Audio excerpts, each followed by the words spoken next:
नारद जी का मन बड़ा दुखी था।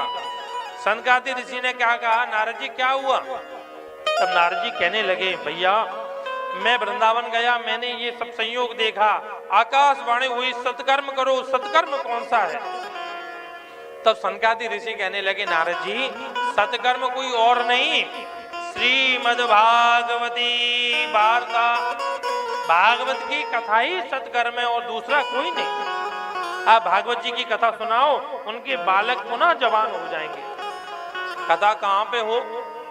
बोले एक काम करो, हम बद्रीनाथ से नीचे आते हैं, आप वृंदावन से आओ लौट करके। नारद जी महाराज भक्ति महारानी ज्ञान वैराग्य को लेके वृंदावन से चले, उधर सनकादिक ऋषि बद्रीनाथ से नीचे चले और दोनों आकर के जहां मिले उस जगह का नाम था हरिद्वार। हरिद्वार की पावन भूमि।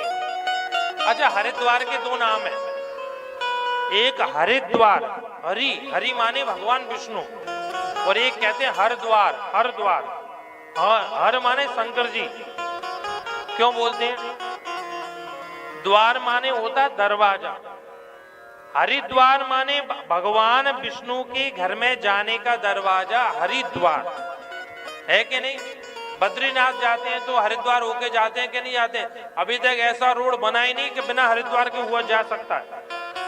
पहला बद्रीनाथ जब जाएंगे तो हरिद्वार होके जाएंगे, दूसरा हरद्वार माने केदारनाथ, भगवान भोलेनाथ का नाम हर है ना, हर। जब केदारनाथ जाते हैं तो भी महाराज हरिद्वार होके जाते हैं। गंगा जी के पावन तट पर सुंदर आनंद नाम के घाट पर सुंदर सा व्यास गद्दी बनाई गई, चारों भैयाओं को उन पर विराजमान हुए। सनकादि महाराज नारद जी महाराज सामने विराजमान हैं। महाराज कथा के लिए यजमान का होना बहुत जरूरी है। यजमान का नाम होता परीक्षित, जो कथा को भली भांति सुने। सामने नारद जी बैठे हैं। नारद जी महाराज गृहस्थी तो थे नहीं, बाबा जी थे। सुंदर सी जब कथा होने लगी तो कहते हैं कथा में नारद जी महाराज ने प्रश्न कर दिया। बोले महाराज एक बात बताओ, कथा सुनने से क्या मिलता है? कथा सुनने का फल क्या है?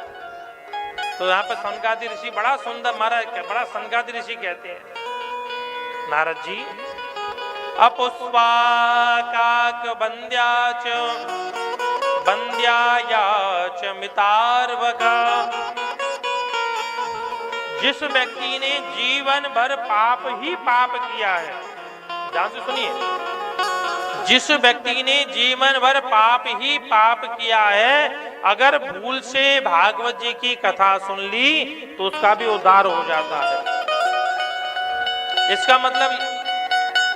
इसका मतलब ये नहीं लगाना कि जीवन भर पाप करो कथा सुन लो हमारा उद्धार हो जाएगा ना। इसका अर्थ ऐसे लगेगा कि जो पाप करने वाला व्यक्ति भूल के कथा सुन ले उसका उद्धार हो सकता है, तो हमारा उद्धार क्यों नहीं होगा? ये है, ये भागवत की कथा है भैया।